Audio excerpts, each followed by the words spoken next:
আলু আর ডিম দিয়ে সকাল কিংবা বিকালে ঝটপট তৈরি করে নেওয়া যাবে এমন একটা টিফিন বা নাস্তার রেসিপি আমি আজকে আপনাদের সাথে শেয়ার করব। এই টিফিন বা নাস্তা খুবই সহজে বানিয়ে নেওয়া যায় আর খেতেও ভীষণ মজার হয়। আমার এই রেসিপি ফলো করে আপনি খুবই কম সময়ে এই নাস্তাটি ঘরে তৈরি করতে পারবেন। তাহলে আজকের ভিডিও এখানেই শুরু করছি। আর আমার এই ভিডিওটি কে কোথা থেকে দেখছেন অবশ্যই কমেন্ট করে জানাবেন। বিসমিল্লাহ। রেসিপি তৈরি করার জন্য আমি প্রথমে 3টে মিডিয়াম সাইজের আলু সিদ্ধ করে নিয়ে এইভাবে কাঁটা চামচের সাহায্যে ম্যাশ করে নিয়েছি। আপনি চাইলে ম্যাশার দিয়েও ম্যাশ করে নিতে পারেন। এবার একটা পাত্রে আমি 250 গ্রামের মতো ময়দা নিয়ে নিচ্ছি। দিয়ে দিচ্ছি 1 চা চামচ লবণ আর 3 চা চামচ রান্নার তেল দিয়ে মেখে নিব। আমি এখানে ময়দা দিয়ে রেসিপিটা করেছি, আপনি চাইলে আটা দিয়েও করতে পারেন। এবার আমি অল্প অল্প করে পানি অ্যাড করে ডোটা তৈরি করে নিব।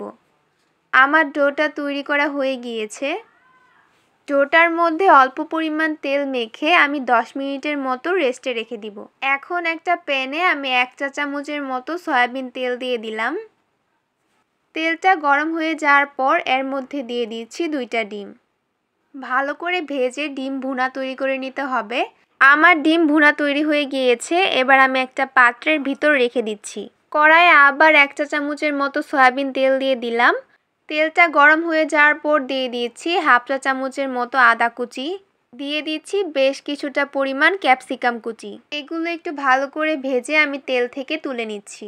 এবার ম্যাশ করে রাখা আলু সিদ্ধর ভিতর আমি এই ভেজে নেওয়া ক্যাপসিকাম কুচি আর আদা কুচিটা দিয়ে দিচ্ছি।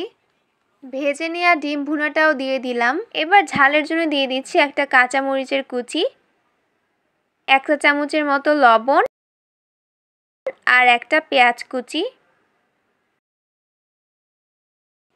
তারপর দিয়ে দিচ্ছি 1 চা চামচের মতো ভাজা জিরা গুঁড়া আর বেশ কিছু পরিমাণ ম্যাজিক মশলা। এরই সাথে এবার এর মধ্যে দিয়ে দিচ্ছি বেশ কিছুটা পরিমাণ ধনেপাতা কুচি। এবার সবগুলো উপকরণ খুব ভালো করে মিশিয়ে নিচ্ছি। ভালো করে মিশিয়ে নেওয়ার পর আমার টিফিন বানানোর জন্য আলুর পুরটা রেডি হয়ে গিয়েছে। এবার আমি এটা এক সাইডে রেখে দিচ্ছি। এবার যে ময়দার পুরটা আমি ঢাকা দিয়ে রেখেছিলাম সেই ময়দার পুরটা একটু ঠেসে ঠেসে মেখে নিচ্ছি। এই ময়দার ডোটা একটা চাকির মধ্যে নিয়ে লম্বাটে করে নেওয়ার পর আমি সমপরিমাণভাবে কেটে নিচ্ছি।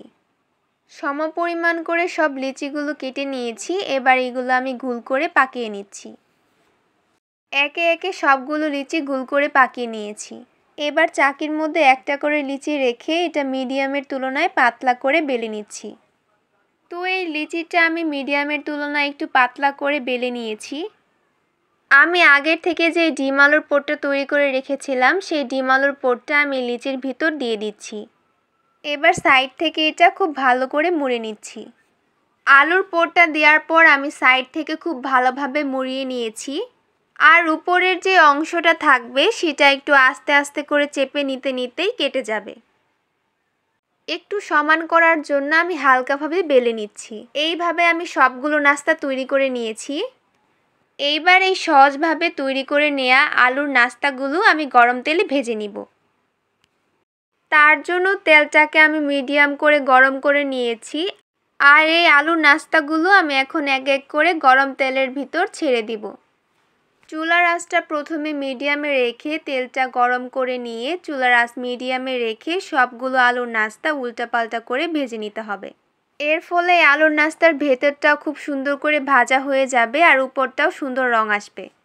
এইভাবে এক এক করে আমি সবগুলো আলুর নাস্তা ভেজে নিয়েছি।